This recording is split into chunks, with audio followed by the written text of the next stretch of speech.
podem sentar.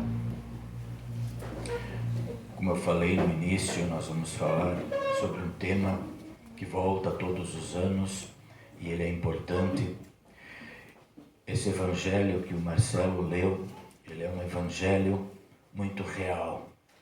É um acontecimento muito constante na vida de todos nós, na vida de qualquer pessoa. Na escola, no trabalho, na igreja, no lar, em todos os lugares. O perdão. E a gente sabe que as pessoas se machucam. A gente sabe que muitas vezes machucam a gente. Muitas vezes nós machucamos os outros.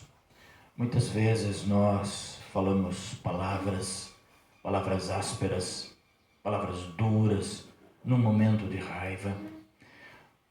Há umas semanas atrás eu disse para vocês que os grandes crimes são cometidos com uma grande descarga de adrenalina, que a pessoa não sabe o que ela faz, ela fica desorientada, ela comete um crime, ela está lá dando depoimento, ela é pega em flagrante e ela não sabe o que ela fez. Nós cometemos também pecados por palavras, por gestos, brigas entre irmãos. Ainda essa semana alguém me disse: pastor, minhas filhas brigavam, que era uma coisa muito interessante como elas brigavam. E eu disse: isso é normal. Quando os filhos brigam no lar, significa que cada um que está delimitando o seu território, a sua jurisdição. No futuro, no trabalho, eles também vão delimitar o seu cargo, a sua ação dentro do trabalho, a sua chefia. Só que, é claro, não com brigas, mas com atitudes. Então faz parte. Agora nós machucamos as pessoas por palavras, gestos, brigas. E tem certas palavras que machucam as pessoas lá dentro, ou nos machucam. E algumas vezes as pessoas vêm pedir perdão. Às vezes nós precisamos perdoar também. Já nos machucaram? Você já perdoou? Uma vez, 2 vezes, 3 vezes? Quantas vezes? O nosso evangelho fala: quantas vezes eu devo perdoar? Até 7 vezes? 1, 2, 3. Agora você imaginou a pessoa errar a mesma coisa com você por 7 vezes e 7 vezes você é chamado a dar o perdão?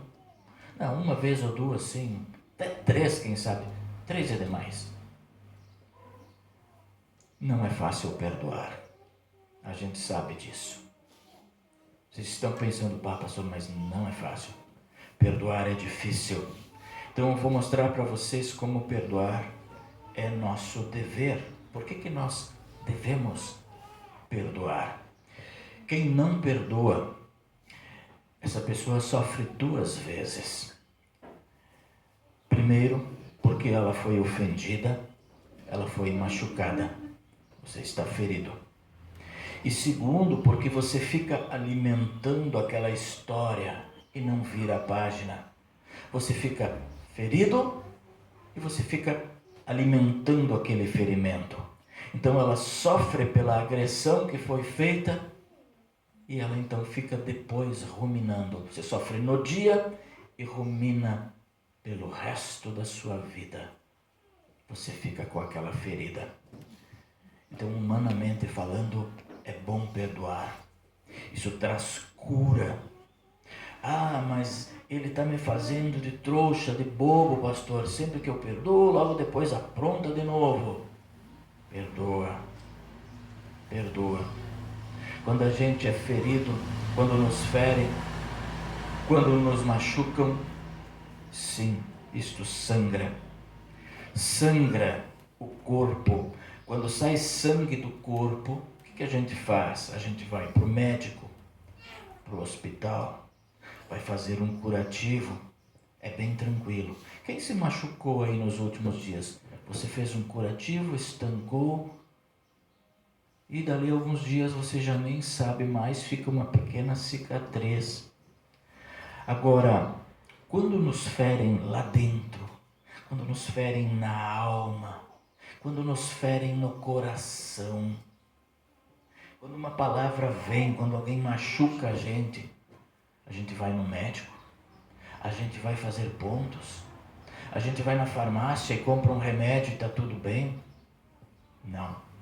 Não existe farmácia que tenha remédio para curar a ferida da alma, do coração. Então, qual é o remédio para a cura interior? Perdão. Quando eu libero o perdão, é como se um mecanismo do corpo começa a agir e a cicatrizar aquilo que aconteceu. Se eu não perdoo, é como se eu tivesse um machucado e o tempo todo eu colocasse o dedo naquele machucado. Vocês já ficaram com uma ferida e daí vem aquela casquinha e você fica ali com a unha coçando, hein? Acontece com vocês? Eu não posso ter uma casquinha.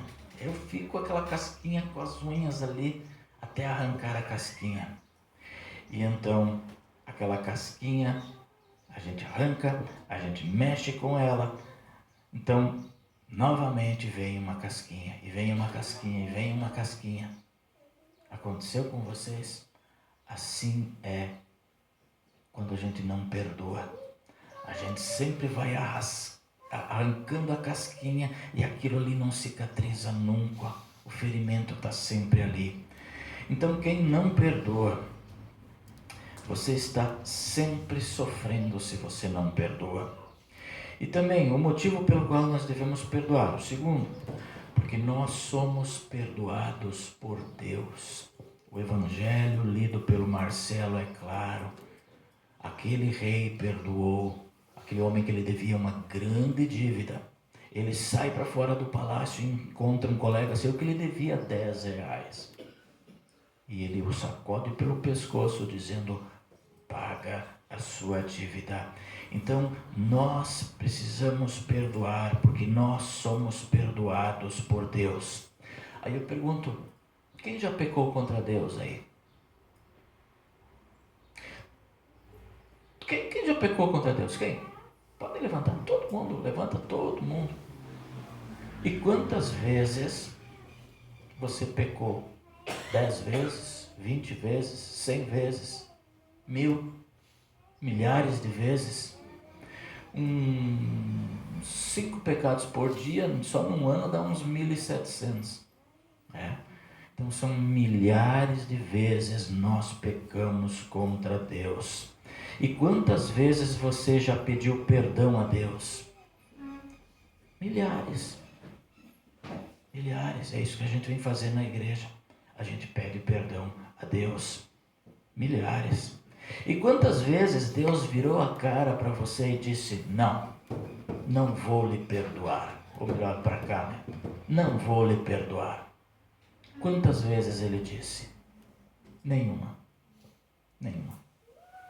Esse é o maior critério que nós temos. Deus não vira a cara para nós. Ele nos perdoa sempre. Ele já manda o pastor, vai perdoando, aí vai perdoando. Agora esse perdão não vai valer para quem não está arrependido. Mas ele manda perdoar. Essa é a função do ministério. Mandar perdoar, batizar, instituir a Santa Ceia e pregar a palavra. Então, se Deus nos perdoa inúmeras vezes, mais do que 7 vezes, como diz o nosso texto, mais do que eu peco, eu peço perdão a Deus e Ele me perdoa. Por que alguém, ao me ferir, eu nego o perdão a essa pessoa? Não tem lógica. Eu vou pedir sim perdão quando eu pecar e eu vou também oferecer o perdão quando alguém pecar contra mim. Agora, quem não perdoa, perde e sofre muitas vezes. Sofre a ferida que foi feita. Segundo, ele sofre porque fica ruminando. E ele sofre porque não tem a graça de Deus. Quem não perdoa, sofre a ferida que foi feita, repito. Segundo, sofre porque fica ruminando. E terceiro, sofre porque ele não tem perdão de Deus.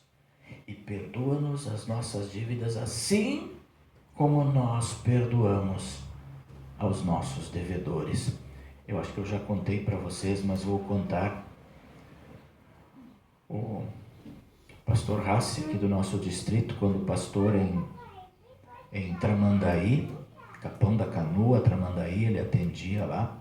Na verdade, é aqui Osório, a paróquia era de Osório. Ele contando um dia para nós que teve um conflito muito grande. Uma família toda brigou, mas uma briga muito feia, muito horrível. E então chamaram o pastor para tentar mediar a situação.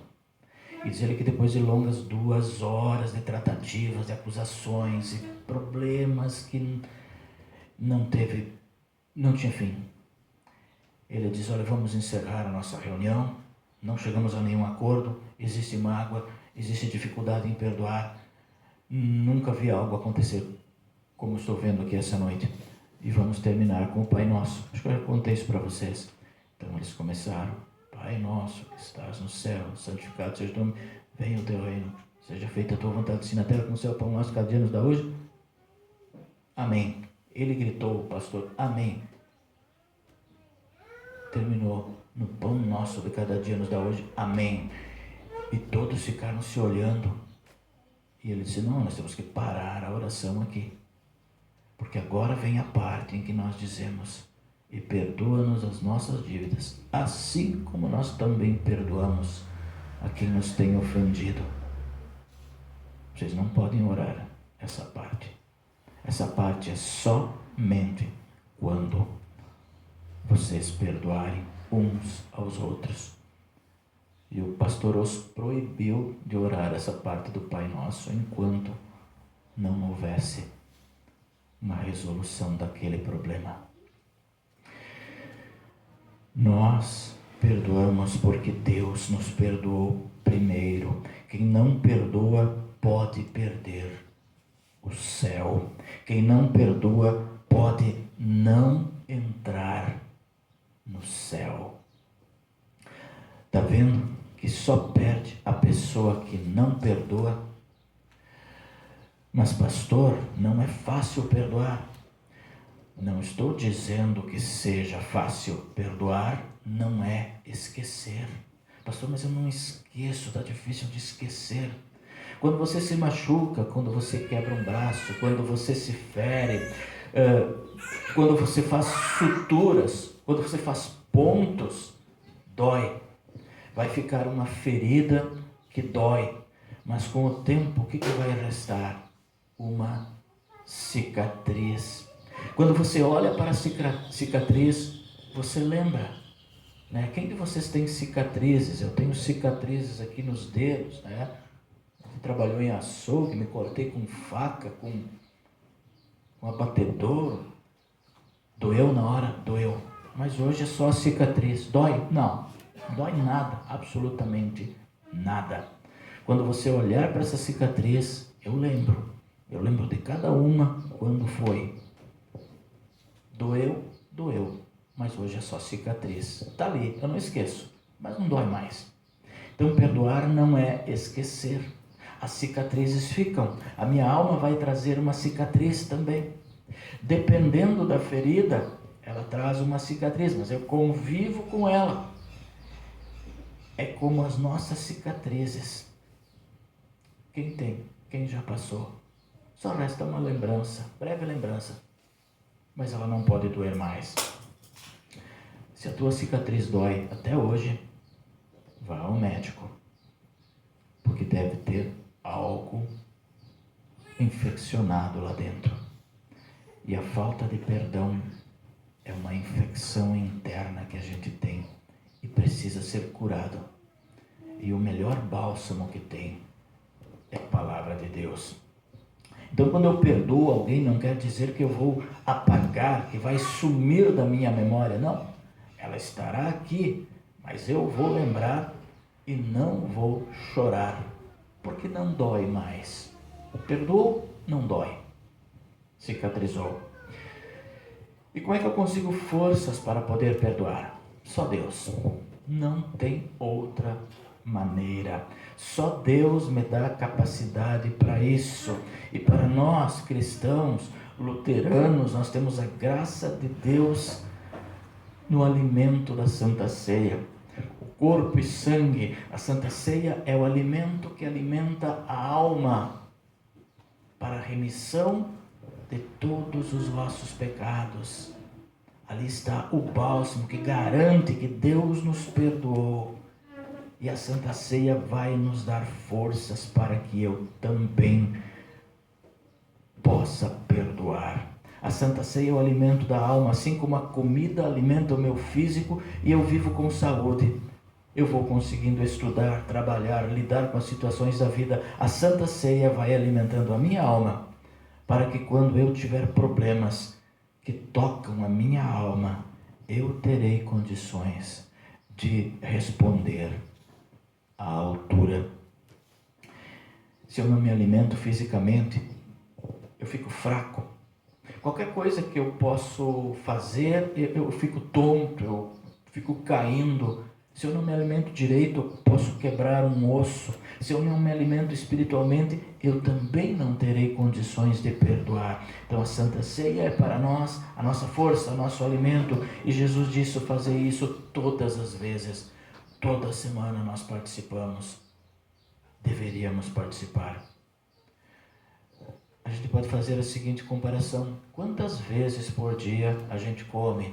3, 4...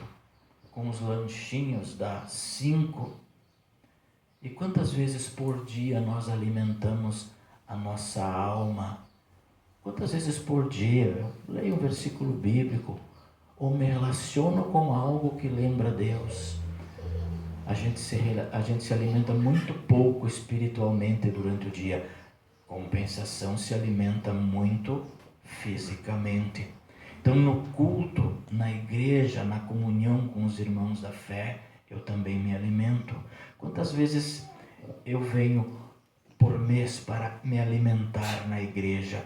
Então, todos os dias eu me alimento em casa, e diversas vezes. Mas em nossa casa tem um dia da semana, por exemplo, o domingo, que é aquele dia especial. A gente come aquela comida durante a semana, mas no domingo, vocês comem no domingo? Eu aprendi desde pequeno que no domingo a gente não comia feijão. A gente não comia feijão em casa. Domingo não era dia de feijão. Então você fazia lá um arroz mais bem preparado. Hoje a gente faz um assadinho no forno, lá, bota lá umas 3 coxas, um pedacinho de carne com uma salada, um pouco de maionese. É ou não é? É o domingo. Domingo tem uma comida um pouco mais cara. O domingo é um dia especial na nossa casa. É ou não é? Quem de vocês não vai assar uma carne hoje? Já estou dizendo para as meninas que hoje lá em casa vai ter peixe. Nós deixamos o domingo para uma comida especial em casa. A família está reunida. E é assim que funciona na igreja. Vocês vêm à igreja porque aqui tem um alimento especial. Aqui tem uma companhia. Aqui nós vamos nos alimentar com o corpo e sangue de Jesus Cristo, que é o melhor remédio para nós perdoarmos. Mas é triste saber que há muitos desnutridos na igreja. Se alimenta bem em casa, mas não vem para a igreja se alimentar. A gente sabe que a pandemia limitou muito as pessoas. Muitos estão voltando para os bares, para as praças, para o trabalho, para festividades. Mas para a igreja, ainda não. Aí depois acontece algum problema e eles não têm força. Eles não têm força emocional para perdoar. A alma deles está tão fraca porque eles não se alimentam com o pão da vida. O quanto nós refletimos nas últimas 4 semanas sobre Jesus, o pão da vida. É triste ter que convencer adultos a se alimentar do pão da vida. Quando a gente tem filhos, a gente diz, meu filho coma, e faz aviãozinho, e faz, para que ele se alimente. Mas quantos pais e mães não querem se alimentar do melhor de todos os alimentos? Hoje tem que fazer aviãozinho com os adultos do pão da vida. Come, é bom para a sua alma. Você aprende a perdoar. Você tem a certeza do perdão de todos os pecados por Deus. Hoje a gente tem que fazer os adultos entenderem que eles necessitam desse pão da vida. Vocês vieram aqui se alimentar hoje e vão sair daqui alimentados. Não percam nunca essa oportunidade. Aprendam a se alimentar bem durante a semana em casa, mas venham no domingo, no pão da vida, maravilha das maravilhas. Se eu deixar de me alimentar por um tempo, na nossa casa, o nosso físico vai definhar, e eu vou levar um tempo para que o meu físico volte ao normal. No mundo espiritual também é a mesma coisa. Quem abandona a igreja por uma semana, um mês, um ano, é difícil recuperar. Muitas vezes não recupera mais. Não deixe de se alimentar. Não deixe de comungar com a palavra de Deus. O nosso espírito, se nós não participarmos da Santa Ceia, ele vai ficando sobrecarregado, ele vai ficando atormentado. E não é na primeira ou segunda vez que isso volta ao normal. Venha para o banquete. Ele nos dá força, mais força do que qualquer oração que eu possa fazer em casa. Ah, pastor, mas a gente ora em casa, Não, você está desnutrido. Então a Santa Ceia vai me dar forças também para perdoar. Nós vamos orar agora e nós vamos nos alimentar. Amém. Nos coloquemos de pé. Que a paz de Deus, que vai muito além do nosso entendimento humano,